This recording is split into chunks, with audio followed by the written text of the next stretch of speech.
So ನೀವು ಈ story ಕೇಳಿ ಹೇಳಿ, ಪರ್ಸನ್ ಎ ತರ ಇರ್ಬೇಕಾ ಅಥವಾ ಪರ್ಸನ್ ಬಿ ತರ ಇರ್ಬೇಕಾ ಅಂತ. ಇಬ್ರಿಗೂ ಕೂಡ 70+ ಏಜ್ ಆಗಿದೆ.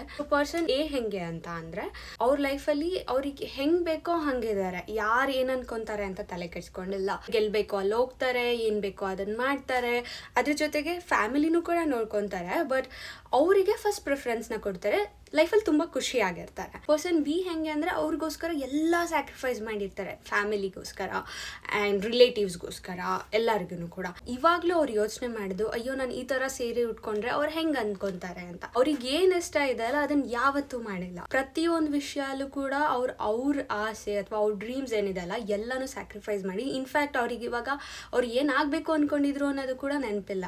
ಐ ವಾಸ್ ಥಿಂಕಿಂಗ್ ನಮ್ಮ ಸೊಸೈಟಿ ಹೇಳೋದು ಅಥವಾ ಎಲ್ರಿಗೂ ಟಿಪಿಕಲಿ ಹೇಳೋದಂದ್ರೆ ಗರ್ಲ್ಸ್ ಅಂದ್ರೆ ಹಿಂಗಿರ್ಬೇಕು ಪರ್ಸನ್ ಬಿ ತರ ಅಂತ. ಆದ್ರೆ ನನ್ಗನ್ಸುತ್ತೆ ಅವರು ಕೂಡ ಅವ್ರ ಲೈಫ್ನ ಲೀವ್ ಮಾಡ್ಬೇಕಲ್ವಾ, ಅವ್ರಿಗೂ ಆಸೆಗಳಿರುತ್ತೆ. ಆಮೇಲೆ ಪರ್ಸನ್ ಎ ಬಗ್ಗೆನೂ ಸೊಸೈಟಿ ಮಾತಾಡುತ್ತೆ, ಪರ್ಸನ್ ಬಿ ಬಗ್ಗೆನೂ ಮಾತಾಡುತ್ತೆ.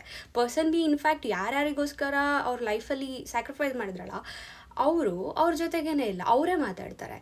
ಆ್ಯಂಡ್ ಡೋಂಟ್ ನೋ ಯಾರು ಸರಿ, ಯಾರು ಥರ ಇರಬೇಕು. ಸೊ ಪರ್ಸನ್ ಎ ಥರ ಇರಬೇಕಾ, ಪರ್ಸನ್ ಬಿ ಥರ ಇರಬೇಕಾ? ನೀವು ಆನ್ಸರ್ ಹೇಳಿ.